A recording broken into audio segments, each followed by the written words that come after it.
Good morning, dear student, and welcome to online class. Dear student,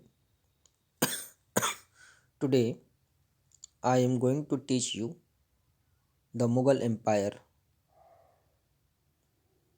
This is the subject of social science and exercise number 8, lesson number 8, the Mughal Empire, period of Mughal Empire 1526 to 1556.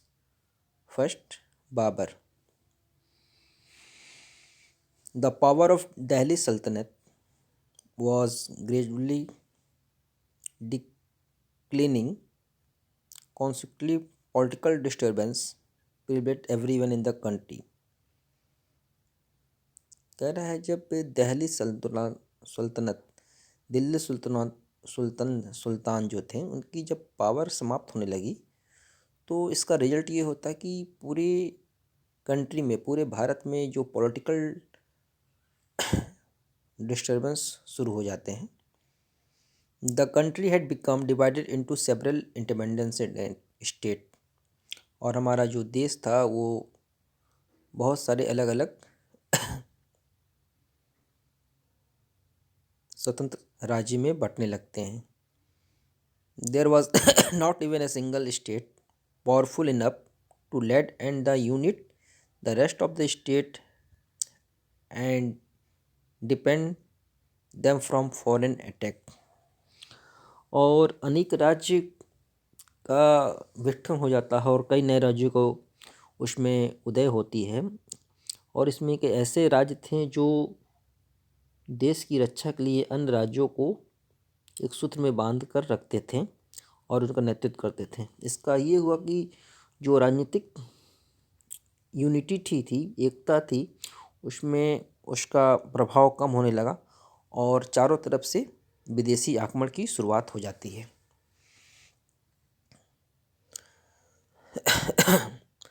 The father of Babur Umar Shaikh Mirza was from Timur density. जो बाबर के पिता थे वो किससे belong करते थे? Taimur density से. Taimur density मतलब तैमूर वंश से. And his mother from Genghis density. और उनकी माता चंगेज डेंसिटी से बिलोंग करती थी. Umar Shaikh Mirza was the ruler of a petty kingdom and Fergana in Central Asia. जो उमर शेख मिर्जा एक मध्य एशिया की छोटी सी रियासत फरगना का शासक था. Fergana is a now district modern Fargana is now a district in the modern Turkestan. Fargana was a fertile area full of orchards, green pasture and healthy climate. After the death of Umar Sheikh Mirza, Babur occupied the throne of Fargana at a very tender age of 11 years. Immediately after occupying the throne, Babur had to face several difficulties. जैसा कि आपको पता है कि जो फरगना था वो एक उपजाऊ प्रदेश था और उसमें हरे भरे चरगाह, उत्तम जलवायु, फलों के बागान थे और उसमें कई सारे मुख्य विशेषता थे. Umar Shaikh Mirza Babur occupied the throne of Fergana at a very tender of 11 years. जैसा कि आपको पता है कि जब बाबर की पिता की मृत्यु हो जाती है तो फरगना का बाबर शासक बन जाता है और उसमें उसकी जो एज होती है बहुत टेंडर एज, मतलब उसकी आयु लगभग 11 वर्ष की थी. Immediately after occupying the throne Babur had to face several difficulties. और सिंहासन पर बैठने के बाद बाबर को कई सारी कठिनाइयों का सामना करना पड़ता है. Babur wanted to though occupy Samarkand as well as after the securing victory over Kabul, he became attracted towards India as I already said. The condition of political turmoil prevailed everywhere in India. That time Babur thought of making use to that opportunity for invading India.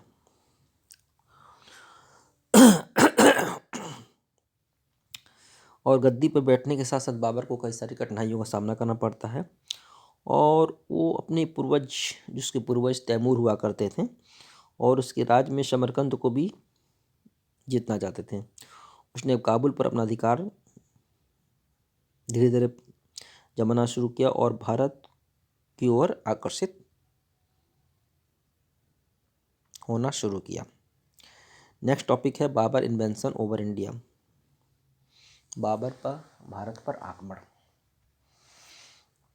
The adversaries of Ibrahim Lodi wanted to establish their own independent kingdom in India with the help of Babur.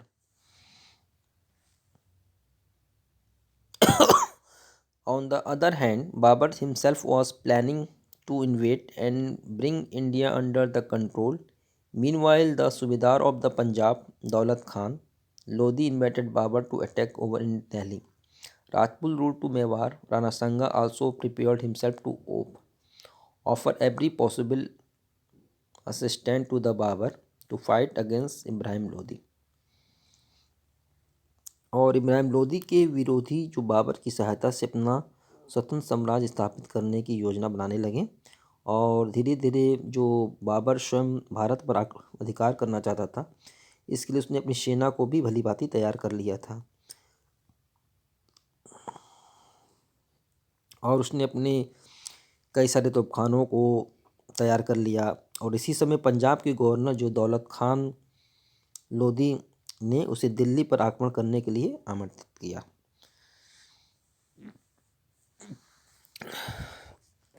Babar and Ibrahim Lodi both confront each other in the Battle of Panipat in the year 1526. The army of Babur fought with good quality of guns, which Indian rules did not possess. The army of Babur was also comprised his skilled cavalries. जैसा कि आपको पता है कि पानीपत का युद्ध जब 1526 में बाबर का सामना इब्राहिम लोदी से हुआ, तो बाबर के पास तोपें भी थे, भारत के शासकों के पास नहीं थे। उसके पास कुशल घुड़सवार भी थे, उसके पास सेना छोटी थी, किंतु उसके बहुत ही जो सेना थे वो प्रशिक्षित थे। The army Babur was comprised of highly skilled cavalry. Babur has agile artillery and an army of 12,000 soldiers. On the other hand, Ibrahim Lodi had an army of 1 lakh soldiers and 100 elephants. However, the vast army of Sultan was inexperienced is composed to the Babur army. Babur and his army had to the experience of several battles. Babur के पास कम सेना थे, लेकिन बाबर के पास जो सेना थे वो बहुत ही एक्सपीरियंस थे और कई सारे उनके कई युद्धों में उनका एक्सपीरियंस था। और सुल्तान के पास सेना तो थे लेकिन वो अनएक्सपीरियंस थे। The superior army of Babur to time to defeat the army of Ibrahim Lodi during the war. Ibrahim Lodi himself was killed. The victories Babur brought inter region from Delhi to Agra under his control. और बाबर जो उसकी सेना के अनेक युद्ध के अनुभव थे, उसने बड़ी कुशलता से अपनी सेना का संचालन किया और बाबर की विजय हुई। इब्राहिम लोदी लड़ाई में मारे जाते हैं और इसी के साथ लोधी का अंत हो जाता है और भारत के एक नए वंश मुगल वंश की स्थापना होती है। और इसी के साथ साथ जो बाबर का कंट्रोल हो जाता है कहाँ तक, दिल्ली से आगरा तक भारत बाबर की कंट्रोलिंग हो जाती है। जैसा कि आप फिगर 6.8.2 में देख रहे हैं, India on the event of Babur of invention. Babur जो था वो पूरे भारत में उसका साम्राज्य स्थापित हो जाता है।